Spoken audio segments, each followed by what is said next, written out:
Good. Okay, so now for the slightly shorter Shavuos share, let's go back to the original moshel.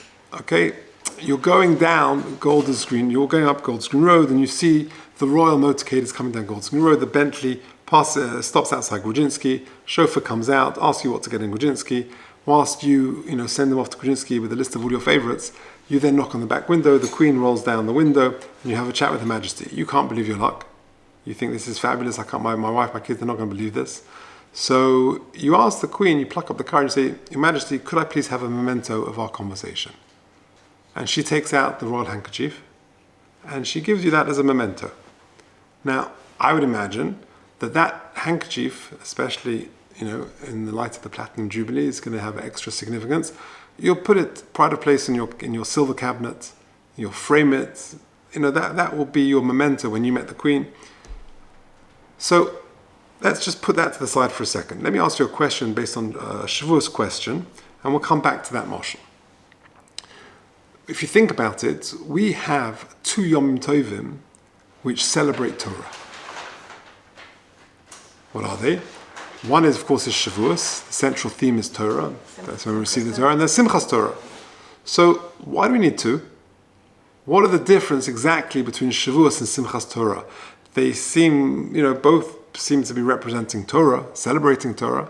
So the simple explanation, I suppose, would be that Shavuos is when we receive Torah, and Simchas Torah is when we complete it.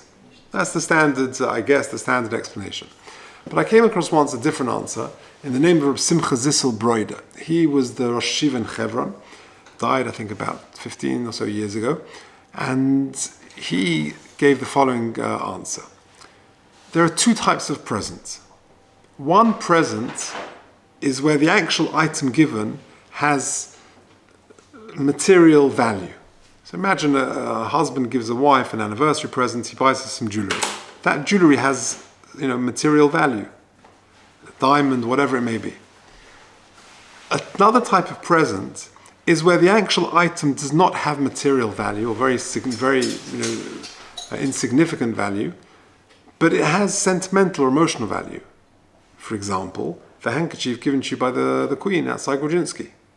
It's worth actually a few pounds, but for you it's actually, it's pride of place in your silver cabinet. That is the difference, says Rabbi Simchas Zissel, between Shavuos and Pesach and Simchas Torah. Shavuos is where we celebrate the actual gift of Torah, the actual implicit material value, the infinite, inestimable value of Torah. Simchas Torah is more about appreciating the relationship we have with the Nosein HaTorah, with the person who gave us the Torah, and the relationship we have with HaKadosh Baruch Hu. And that's borne out in different chazal. So for example, in Parshas Emor, the famous Rashi in Parshas Emor, when we talk about B'yom HaShmini, the day after Sukkot, the Pasuk says, Atzeresi, interestingly it's called Atzeres, and Rashi gives the famous mashal. If you look at the bottom of page 3, Atzeresi, says Rashi, Otzarti eschem etzli, kamelech shezimen esbonov l'suda. Like a king or a father who invited his son to a suda for a certain amount of days. Kiven shegia zman on lipater, when it came to the day then when they were going to go home, Omar bonai b'bakoshe mikem ikvu imi oidiyem echad. Stay another day. Kosher olai prudaskem. Your departure is difficult for me. That is referring to the Simchas Torah, the Shmini Atzeres, post Sukkos. That therefore is a representation of the relationship we have with HaKadosh Baruch Hu. HaKadosh Baruch Hu wants us to stay another day. That's what Simchas Torah is. But on Shavuos, we celebrate the actual gift of Torah. Now, and we'll see this borne out in more Chazal in a second. But you see both of these in a famous Gemara in Nedarim. This is a Gemara in Nedarim, Pei Aleph Amud Aleph. The Gemara is talking about Churban Bayis Rishon. So the Gemara says, Omer Rav Yehuda Merav, Mai dichsev mi ho'ish hechachim v'yovne zois, a pasuk in Yirmiyah. In other words, the pasuk says that at the time of Churban Bayis Rishon, Klal Yisrael didn't know why the Beis Hamikdash had been destroyed. Can you imagine? They didn't understand. They've got a Churban, Bavel have come, they've destroyed the Beis HaMikdash. They didn't know what the reason was. Says the Gemara, they asked the Chachamim, they asked the Nevi'im, V'lo Pirshuhu, they couldn't explain it. Ad Shepirish HaKadosh Baruch Hu. HaKadosh Baruch Hu himself had to come along. D'chsiv Vayoma Hashem. HaKadosh Baruch Hu answered the question and said, Al Ozvom es Teirasi, because they abandoned my Torah. Says the Gemara, Amar Rav Yehuda Marav, it doesn't mean they abandoned the Torah, they kept Torah. So what did they not do? She'in mevarchim b'Torah tchila. They didn't say Birchas HaTorah. That's the famous Gemara in the Torah. Now, there's a famous run, quoting Rabbi Yonah on this Gemara. Take a look at the second box. If you're listening online, email me, j.golker@gmail.com. I'll send you the handout. Says the Gemara, says the Ran, Ven umotzasi b'Megillas Esorim shel Rabbi Yonah. Dekra hachidayik. Ta'al shelo birch b'Torah tchila of the Horus, because they didn't say Birchas HaTorah, the land was destroyed, the Churban happened. De'im isa al ozmas terasi kapshita. If it would be because they just didn't keep the Torah, masha she'ozvus HaTorah v'lo yo'iskin ba, k'shenish lachom leviim loma lepirshuhu. If they didn't keep Torah, they weren't keeping Shabbos, they were speaking Lashon Hara, they were eating treif, they were murdering. So then, none of the Chacham and Nevi'im were going to scratch their head and say, hey, I wonder why this is happening. Clearly they were keeping Torah. It was something else. What was it? It says the Gemara, they didn't say Birchas HaTorah. V'halodova golu hakol v'lekfarish. And Vadai, says the Ran, quoting the Rabbeinu Yonah, Vadai oiskin hoyi b'Torah. They were clearly in the time of Bais Rishon, Churban Bais Rishon, they were keeping all the Torah. That's why they were wondering, why has the land been destroyed? Until Hashem himself had to come and explain. Now, what is not saying Birchas HaTorah? What does that represent? What exactly is the point?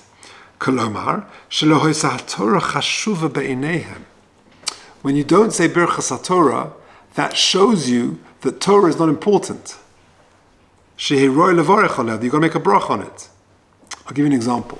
I think I've told you once before, but it brings it out very well.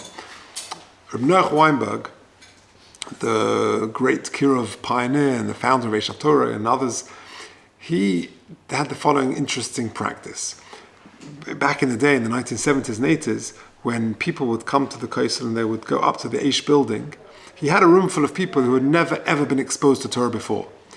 And he wanted to teach them. But he's got a halachic problem.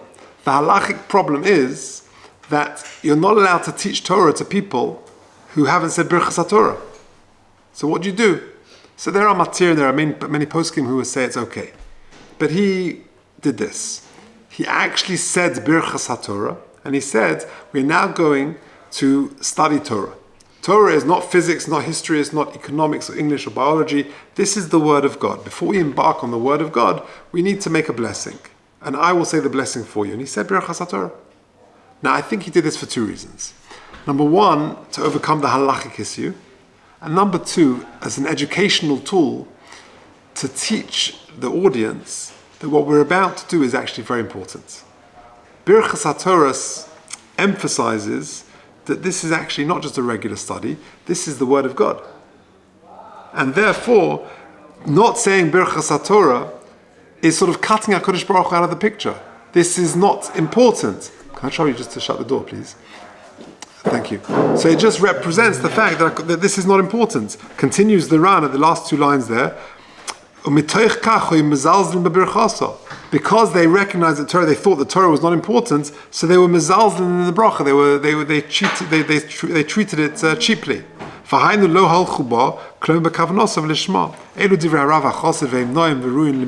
Thank you. And they're appropriate and beautiful to say it, says the Ran, quoting the Rabbeinu Yonah. Now, what do you see from this Gemara? I think you see both aspects. You see, the chashivas of Torah, the gift of Torah itself, the value of Torah, because not saying Birchas HaTorah shows you that you don't actually appreciate what Torah is. And second of all, you're cutting HaKadosh Baruch Hu out of the picture. So that's both aspects of this gift. Shavuos is the gift of Torah, and Simchas Torah is the connection we have with HaKadosh Baruch Hu with the Nois and HaTorah. Now, let's focus more on Shavuos. That's the upcoming Yom Tov. The Gemara in Pesachim, what is this gift of Torah? So there's an amazing Gemara in Pesachim. The Gemara in Pesachim, Samach Ches Omad Beis says this. Rabbi Yosef b'yom ha'atzarta. Rabbi Yosef on the day of Shavuos would say, Avdi li egle tilsa, make for me some fine meat. Iloi hayom dekagarim, because were it not for this day of Matan Torah, kama Yosef ikka b'shuka. There'd be many Yosefs, there'd be many Joes in the marketplace. In other words, I would be a regular Joe. That's what he's saying. So I've said this before, but it's worth saying again because it's just the most fantastic idea. I think I heard it in the name of Rav Ruderman. What did he mean, Rabbi Yosef? Were it not for Matan Torah, I'd be a regular Joe. He wouldn't be a regular Joe. He's the great Amoira Rabbi Yosef, who clearly was a highly intelligent person. And if he wasn't going to be Rabbi Yosef, then he would at least be Professor Yosef or Dr. Yosef or CEO Yosef. What does he mean? I'd be a regular Joe. So Rudman said the following. Kama Yosef Ikka B'Shuka means him. There'd be so many of me. I would be a fragmented, disparate individual. Because when I'm at home, I behave one way.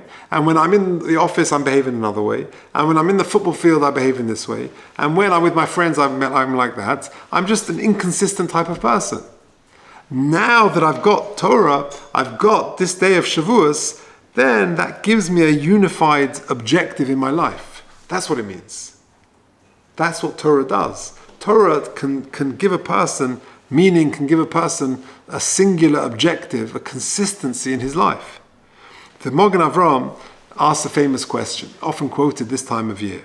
He says, if you look in the next box, paragraph C, Koshali, I've got a problem. How can we say on Shavuos that it's the day of Matan Torah? We paskin like Rabbi Yossi that the Torah was given on the 7th of Sivan. In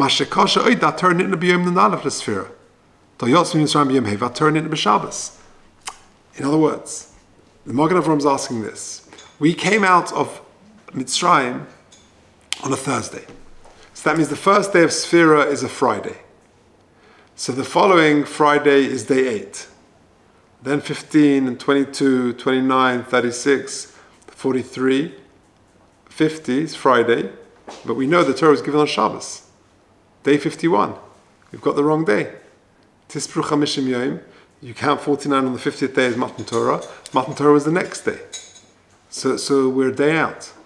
We're actually Vov Siv and we're celebrating the day before Matan Torah. And at least in Chutz La'aretz, it's the second day we can, but in Eretz Yisrael it's all over. They celebrate the day before Matan Torah. So what's going on? That's the famous question of the Magen Avraham. So I once had an answer from Rabbi Bernstein. He used to give the shiurim here, Isaac Bernstein Zatzal. So he just said the following simple and beautiful idea. He says, you know what the answer is? We're comparing a day with Torah to a day without Torah. Just imagine our lives without Torah.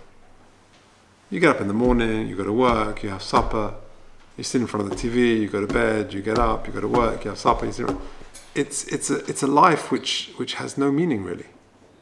But now that we have Torah, which gives us meaning in every aspect of our lives, there is depth and beauty in everything in which we do, we're comparing a day before with a day after.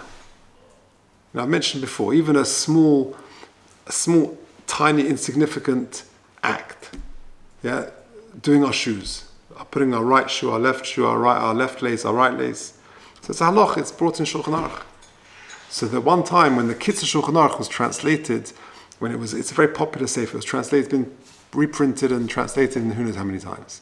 But in the Austrian-Hungarian parliament, there was a very anti-Semitic member of the parliament, and he once took the translated version of the Kitzur Shulchan Aruch and he waved it around and he said, how ridiculous these Jews are. They put their right shoe, their left lace, their right lace, making fun of them. So another member of parliament stood up and said, how fortunate are the Jews that even the most trivial acts have meaning. That's what Torah does. We're comparing a day with Torah with a day without Torah. And that is, I think, borne out in Megillas Rus as well. Look at this magnificent idea. Again, I may have said this some years ago, but it's definitely worth repeating. Rabbi Bernstein used to say, if it's worth saying once, it's worth repeating. It says in Megillas Rus, we'll finish with this. It's Perek Aleph. What's the story? Naomi is bereft of her husband and her 2 sons. She's left with her 2 daughters-in-law, Rus and Orpah. She tells them, go back to Moab. I've got nothing left for you. I've got nothing for you. And Orpah indeed goes back. Rus cleaves to Naomi. And there's that famous dialogue at the end of the first parak, which is basically the source for all gerus. Yeah, the Gemara, the Pasuk says, "V'atomer Rus al tifki bi la'ozveich loshuv me'acharech." Don't pressure me. Ki el asher telchi elech. I'm with you. I'm staying with you. Wherever you go, I will go. Of asher tolini olin. Wherever you lodge, I will lodge. Amech ami ve'lekayich lekai. Etc. Etc. Beautiful psukim. When I was a kid, my father made me and my siblings learn these psukim off by heart. They were some of his most favorite psukim in Tanakh, and he made us learn them off by heart. They're really beautiful psukim. Says Rashi, Mikan Amar Rabbeinu, Ger Shebol Hiskaya, I think it's based on the Gemara in Yevamos, a ger who comes to convert, Moedim lo mixas einshim. You've got to tell him some of the. You can't just say it's all about chicken soup and knedlach. There's einshim. It's serious. Shem bol achzer bo yachzer. Better to not join and then get punished, and join and be punished. Better to not join. Shem bol achzer bo yachzer. If you better, he turns away beforehand. Shem etoich dvarim shel Rus hatzelomet she'omer lo Naomi. From the response of Rus, you understand what Naomi was saying to her. So Rashi speaks it out from the Gemara. Oslon a lot says chutz tchum. You know, there's Shabbos. Shabbos is beautiful, but you should know that there's something called tchum. You're not allowed to go 2,000 amas past the last house in the city. Amalei, okay. Bashetelchi elech, wherever you go, I will go. Oslon l'syachad in the kevim zacha. There are halachas of yichud. You can't just seclude yourself with a man who's not your husband. Im zacha she'ena isha. Amalei, no problem. Bashet tolini olin, wherever you lodge, I will lodge. Amenu muvdalim misha'amim. Our people are different to all other peoples. B'sheish me'ez v'shlosh esrei mitzvahs. Amei chamid, don't worry, your people, etc., etc. Asks Rav Moshe Bamberger, I heard this in the name of Ephraim Shapiro, he quoted this Rav Moshe Bamberger from the Shiras Halevi. He says a beautiful, beautiful pshat. Listen to this question. If that is indeed what is going on, then the response doesn't make sense. If Naomi was saying to Rus, there's something called Tchum on Shabbos. You can't go 2,000 amas past the last house in the city. So Rus's response should have been, okay, so wherever you can't go, I won't go. You can't be misyachid with a man who's not your husband. Okay, so wherever you can't go, I won't go. But she doesn't say that. She says it in the positive. Basher telchi eilech, basher tolini olin. It should have been wherever you cannot go, I won't go. Why is it in the positive? Basher telchi eilech. The answer is, because Rus saw the beauty of Yiddishkeit. She saw the privilege and the majesty of Torah. And therefore she was saying, I know that there are certain restrictions. But Shabbos is beautiful. There's so much we can do. Yes, there are certain restrictions in family relationships. But look at the beauty of a Jewish marriage. So she reframed it, and it was an expression of Ashreinu Matoich Alkeinu. What a privilege, what a beauty, and it is to be Jewish. An astonishing idea. All of this is trying to convey the gift of Torah. That's what I'm trying to emphasize. So, what the difference between Shavuos and Simchas Torah is this. Shavuos is attesting to the value, the infinite, inestimable value of Torah itself. It's the diamond, it's that type of gift. Simchas Torah represents the relationship between us and HaKadosh Baruch Hu, between us and the Nosein HaTorah. That is the difference between Shavuos and Simchas Torah. And therefore, Shavuos, many of the ideas and the themes of Shavuos is focusing on the very beauty and power of Torah. Like we said, the Gemara in Pesachim with Rabbi Yosef, that if not for this day, Kama Yosefika B'Shukah. Torah gives me its meaning, and it gives me a unified purpose in my life. Otherwise, I'd be a disparate, fragmented, inconsistent person. That is what the answer perhaps to the Magen Avram's Kasha. That you compare a day with Torah with a day without Torah, to appreciate the beauty of what Torah is. And that is the idea of Moshe Bamberger on Megillas Rus. It's always sort of framed in the positive. It's an appreciation of the beautiful gift that is Torah that we receive and we celebrate on Shavuos. Okay, we'll leave it there.